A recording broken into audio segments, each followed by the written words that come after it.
Hi, this is Arthur Carmazzi, best-selling author and currently ranked as one of the world's top 10 thought leaders in organizational culture and leadership. And welcome to the Nights of Transformation. Today we've got part 2 of the series of how we can gamify organizational culture. So in part 2, we're going to be talking very specifically about gamified behavior change. Now, what does this all mean? Well, of course, you remember last time in part 1, we were talking about measurement and how measurement essentially is the foundation of gamification. You have to know what to measure, how to measure. We've got to come up with all these ideas for measurement. And of course, to have all these different elements that should be measured in order to achieve a specific gamified objective. And of course, we realize that in order to measure something, you have to have an objective to measure and, of course, identify the steps in order to achieve those objectives. Well, today, we are going to be talking very specifically about the behavior that is motivated behind that objective. So we've got the objective, and of course we have the behavior that is linked to that objective. Now, let's say, for example, if you want to go ahead and create a cooperation between the finance department and the procurement department. Well, that might be the objective. But what behaviors are actually required in order for you to achieve that? So once you identify the specific behaviors, what are the behaviors that you must have in order to essentially build yourself as a great leader? Now, remember, behaviors are different than competencies. We're not talking about competencies, we are talking about behaviors. What are the actual things that people do in order to do that? So for example, maybe you want to have your objective, your gamification objective, to become better leaders. Well, you can't just say, okay, here, you have this competency and therefore you are now a great leader, because it doesn't work that way. And we've discussed in many of the other videos that you may have seen how we believe that there is no one leadership model and that you essentially have to design your own ideal leadership model in order to really be a great leader, to make it and keep it sustainable, right? So the behaviors that support a person becoming and developing their leadership in a way that affects the organization in a positive way, and of course is personally affecting the competency of that person.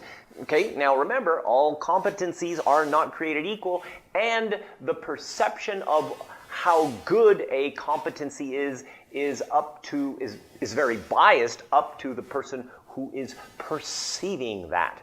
Okay?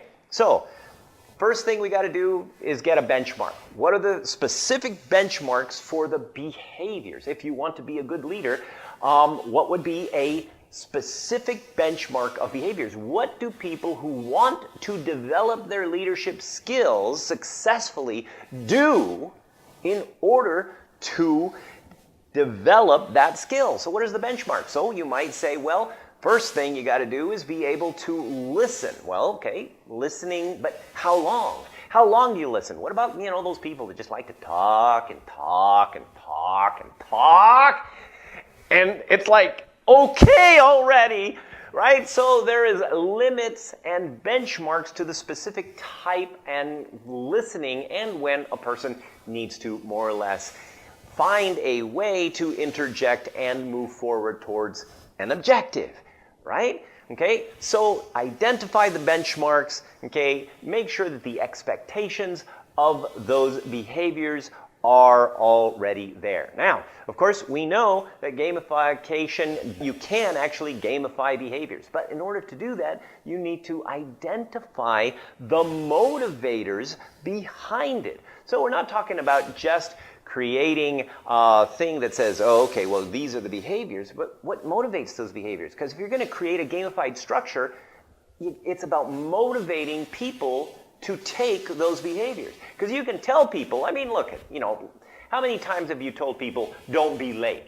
And they still come in late, right? So it's not about making sure that they are late or not late. It is what is that might be the behavior, coming in on time, for example, right? But what motivates them? What creates that motivation for them to want to be on time? See, so it's not the behavior, it is the motivation behind the behavior that you need to incorporate into the gamified process, okay? So, gamification focuses on bringing out the emotions behind that specific behavior. Okay, makes sense? So we're not just looking at, oh, okay, here is the behavior, be on time. We are looking at what are the things that create, because you're gamifying it, which means you have to create the desire and the emotion for people to want to have that behavior.